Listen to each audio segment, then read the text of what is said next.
ଭାଙ୍ଗିଗଲା 4 ବର୍ଷର ବିବାହ ଅଲଗା ହେଲେ ଉଜବେନ୍ଦ୍ର ଚହଲ ଏବଂ ଧନଶ୍ରୀ।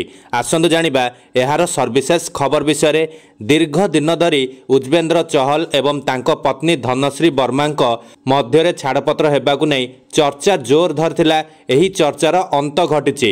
ସୂଚନା ଅନୁଯାୟୀ ଉଜବେନ୍ଦ୍ର ଚହଲ ଏବଂ ଧନଶ୍ରୀ ବର୍ମାଙ୍କ ଆଇନଗତ ଛାଡ଼ପତ୍ର ଚୂଡ଼ାନ୍ତ ହୋଇସାରିଛି। ଉଭୟଙ୍କ ମଧ୍ୟରେ ପାରସ୍ପରିକ ସହମତିରେ ଛାଡ଼ପତ୍ର ନିଷ୍ପତ୍ତି ନିଆଯାଇଛି। ଛାଡ଼ପତ୍ରକୁ ନେଇ ଜଡ଼ିତ ଥିବା ସମସ୍ତ ଔପଚାରିକତା ଫେବୃଆରୀ 20 ତାରିଖ ବୁଧବାର ଦିନ କୋର୍ଟରେ ଶେଷ ହେବ। ଏଥିପାଇଁ ଉଜବେନ୍ଦ୍ର ଏବଂ ଧନଶ୍ରୀଙ୍କୁ ମୁମ୍ବାଇର ବାନ୍ଦ୍ରା ସ୍ଥିତ ଫ୍ୟାମିଲି କୋର୍ଟରେ ହାଜର ହେବାକୁ କୁହାଯାଇଛି। ଉଜବେନ୍ଦ୍ର ଭଗବାନଙ୍କୁ ଧନ୍ୟବାଦ ଜଣାଇ ଏକ ପୋଷ୍ଟ ସେୟାର କରିଛନ୍ତି।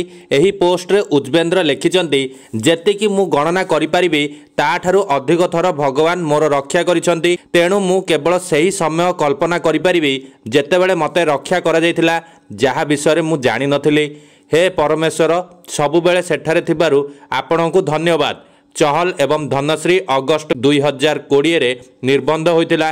2020 ଡିସେମ୍ବରରେ ଦୁହେଁ ବିବାହ କରିଥିଲେ। ସମ୍ପ୍ରତି କ୍ରିକେଟରଙ୍କ 4 ବର୍ଷର ବିବାହ ଭାଙ୍ଗିଯାଇଛି।